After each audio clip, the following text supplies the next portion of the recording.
Assalamualaikum warahmatullahi wabarakatuh.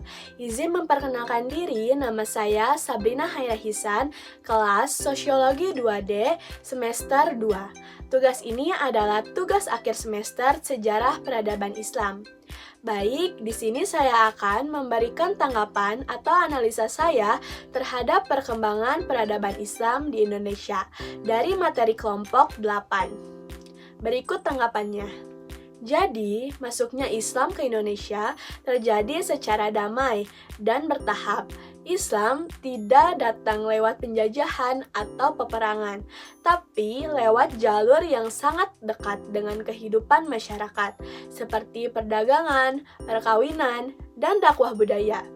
Pedagang-pedagang Muslim dari Arab, India atau Gujarat, Persia, dan bahkan Tiongkok punya peran besar dalam memperkenalkan Islam di daerah pesisir.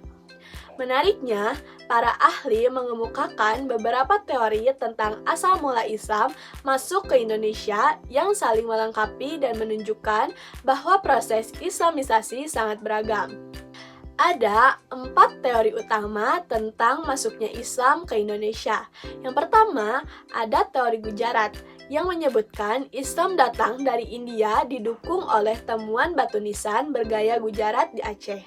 Yang kedua, ada teori Arab yang menyatakan bahwa Islam langsung dibawa dari Mekah dibuktikan dengan makam kuno di Barus, Sumatera sejak abad ke-7. Dan yang ketiga, ada teori Persia yang melihat pengaruh budaya dan tasawuf Persia dalam tradisi Islam di Indonesia seperti perayaan Asyura.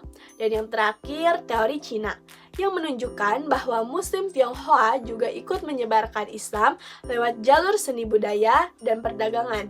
Keempat teori ini menunjukkan bahwa Islam masuk ke Nusantara lewat banyak jalur, bukan hanya dari satu tempat saja.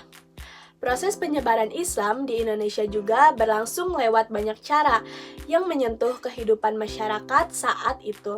Misalnya lewat perdagangan di pelabuhan, pernikahan antara pendatang Muslim dengan warga lokal, dan juga pendidikan melalui pesantren. Nah, pendekatan tasawuf yang lembut dan menekankan cinta kepada Tuhan juga sangat diterima oleh masyarakat, terutama yang sebelumnya menganut kepercayaan lokal Hindu atau Buddha. Bahkan, seni seperti wayang, syair, dan gamelan digunakan oleh para ulama seperti Wali Songo untuk berdakwah. Hal ini menunjukkan Islam terasa akrab dan tidak memaksa. Di berbagai daerah di Indonesia, penyebaran Islam punya ciri khas masing-masing. Seperti di Aceh, Islam datang lebih awal dan Samudra Pasai menjadi kerajaan Islam pertama. Di Jawa, peran Wali Songo sangat penting, terutama dalam menyebarkan Islam lewat pendekatan budaya. Di Kalimantan, Sulawesi, hingga Maluku dan Papua, Islam masuk lewat perdagangan, peran kerajaan lokal, dan ulama dari luar daerah. Meskipun wilayah-wilayah ini punya karakter berbeda, semuanya bisa menerima Islam karena pendekatannya ramah dan tidak bertentangan dengan nilai lokal. Perkembangan Islam di Indonesia tidak hanya berhenti pada penyebaran agamanya saja, tapi juga berpengaruh besar terhadap kehidupan sosial, politik, ekonomi, budaya, dan pendidikan. Islam mendorong nilai-nilai seperti keadilan, tolong-menolong, dan persaudaraan dalam bidang ekonomi. Islam mengenalkan sistem ekonomi syariah yang adil dan transparan. Dalam politik, Islam menekankan pentingnya amanah dan tanggung jawab pemimpin.